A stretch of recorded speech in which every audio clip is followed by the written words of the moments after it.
Selamat pagi, Bapak, Ibu, dan saudara-saudari kekasih Tuhan. Jumpa kembali dalam program Hikmat Pagi GKI Karangsaru. Marilah kita, sebelum mendengarkan firman yang akan disampaikan oleh Ibu Betty, kita bersama-sama memuji Tuhan. Pujian, Ku Tetap Setia. Syairnya sebagai berikut. Selidiki aku, lihat hatiku, apakah aku sungguh mengasihimu, Yesus? Kau yang maha tahu, yang menilai hidupku, tak ada yang tersembunyi bagimu. Telah kulihat kebaikanmu yang tak pernah habis di hidupku. Ku berjuang sampai akhirnya, kau dapati aku tetap setia.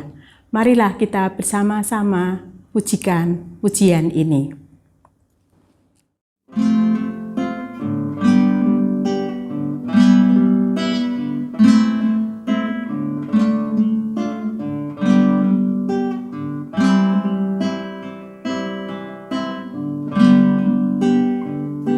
Selidiki aku, lihat hatiku, apakah ku sungguh mengasihi Kau, Yesus? Kau yang maha tahu, yang menilai hidupku, tak ada yang tersembunyi bagimu. Telah kulihat kebaikanmu yang tak pernah habis di hidupku. Ku berjuang sampai akhirnya, kau dapati aku tetap setia. Telah kulihat kebaikanmu yang tak pernah habis di hidupku. Ku berjuang sampai akhirnya, kau dapati aku tetap setia.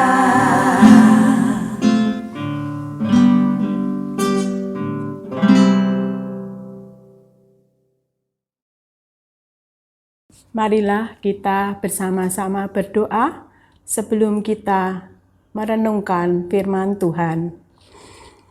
Bapa di sorga, siapakah kami ini Bapa, yang Engkau begitu setia? Biarlah kami belajar juga untuk setia kepadamu Bapa, tidak mendua sampai akhir hidup kami. Ketika Engkau panggil kami tetap setia kepadamu. Terima kasih Bapa, biarlah renungan pagi ini boleh memberikan kekuatan dan pengertian bagi kami. Semuanya ini kami naikkan demi nama Tuhan kami Yesus Kristus, Juru Selamat kami satu-satunya. Amin. Tema Hikmat Pagi, mendekat kepadanya, terambil dari Yakobus 4, ayat 7 sampai 10. Akan saya bacakan ayat yang ke-8 yang demikian bunyinya. Mendekatlah kepada Allah, dan Ia akan mendekat kepadamu. Tahirkanlah tanganmu, hai kamu orang-orang berdosa, dan sucikanlah hatimu, hai kamu yang mendua hati. Demikianlah firman Tuhan. Syukur kepada Allah. Ibu Bapak jemaat yang dikasihi Tuhan Yesus Kristus, George C. Parker adalah seorang penipu asal Amerika yang sangat terkenal karena tindakannya yang telah berulang kali dalam tanda kutip menjual properti milik negara. Salah satu kisah yang terkenal dari George C. Parker ialah ketika ia menjual jembatan Brooklyn milik negara kepada turis asing yang datang berkunjung. Namun, ternyata tidak hanya jembatan Brooklyn saja yang dijual. Parker juga menjual patung Liberty, Taman Madison Square, dan makam milik seorang yang bernama Grant. Hal ini dilakukannya untuk dapat bertahan hidup dan memperoleh keuntungan yang lebih, meskipun dengan cara yang tidak jujur. Untuk dapat melancarkan aksinya, Parker mendirikan kantor di New York dan menjual beberapa properti milik negara kepada turis-turis yang datang berkunjung. Parker juga membuat begitu banyak dokumen dan akta palsu yang telah dipersiapkan sedemikian rupa guna meyakinkan para korban bahwa properti itu adalah miliknya yang sah. Butuh waktu yang cukup lama bagi pihak kepolisian untuk melumpuhkan aksinya, sebab begitu banyak identitas palsu yang ia buat.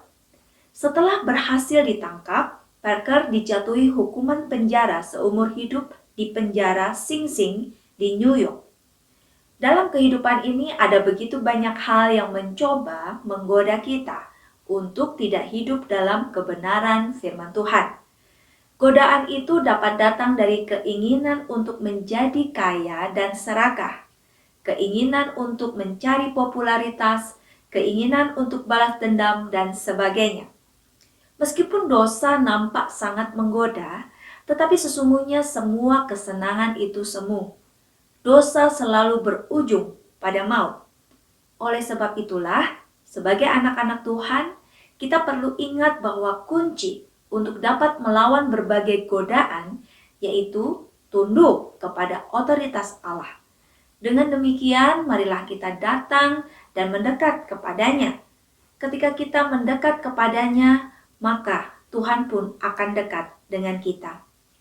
Relasi yang intim bersama dengan Tuhan akan menguatkan kita untuk dapat berjuang melawan dosa, tidak hanya melalui perkataan tetapi juga melalui perbuatan. Perbuatan kita yang terus berjuang untuk melawan godaan dosa lidah. Pasal 1 ayat 19, ayat 26, pasal 3 ayat 2. Belajar untuk memperhatikan sesama yang berkekurangan, pasal 1 ayat 27, pasal 2 ayat 16 dan 17. Belajar untuk bertumbuh dalam hikmat dan kedamaian, pasal 1 ayat 5, pasal 3 ayat 16 hingga ayat yang ke-18, dan hidup dalam doa, pasal 4 ayat 2 hingga ke-3, ayat 15, pasal 5 ayat 13 hingga 18. Ketika kita semakin berusaha untuk hidup selaras dengan Tuhan, maka kita pun akan dimampukan untuk semakin bertumbuh dalam hidup yang dimurnikan dan memperkenankan namanya. Ketika dosa tampak begitu menggoda, marilah kita berlari mendekat kepada Tuhan. Amin. Mari kita berdoa. Bapa Surgawi, kami sungguh merindukan kehidupan yang kami jalani setiap hari, setiap waktu adalah kehidupan yang dekat dengan Tuhan. Sehingga ketika kami menjalani kehidupan yang dekat dengan Tuhan, kami dijauhkan dari segala perbuatan-perbuatan dosa, perbuatan-perbuatan jahat yang menyakiti hati Tuhan dan hati sesama kami. Kami sungguh rindu Tuhan menolong kami agar kami mewaspadai kehidupan kami, hati dan pikiran kami untuk boleh selalu tertuju hanya kepada Tuhan, selalu menyediakan waktu khusus bersama dengan Engkau, sumber kekuatan kami. Terima kasih untuk firman Tuhan yang boleh kami renungkan bersama-sama pada pagi hari ini. Bapa, kami mau mempersembahkan hidup kami sepanjang hari ini di dalam tangan pengasihan Tuhan. Biarlah segala pikiran kami, laku kami, perkataan kami, sungguh memuliakan nama-Mu. Di dalam nama Tuhan Yesus kami sudah berdoa. Amin. Selamat pagi, selamat berkarya. Tuhan Yesus memberkati kita semua.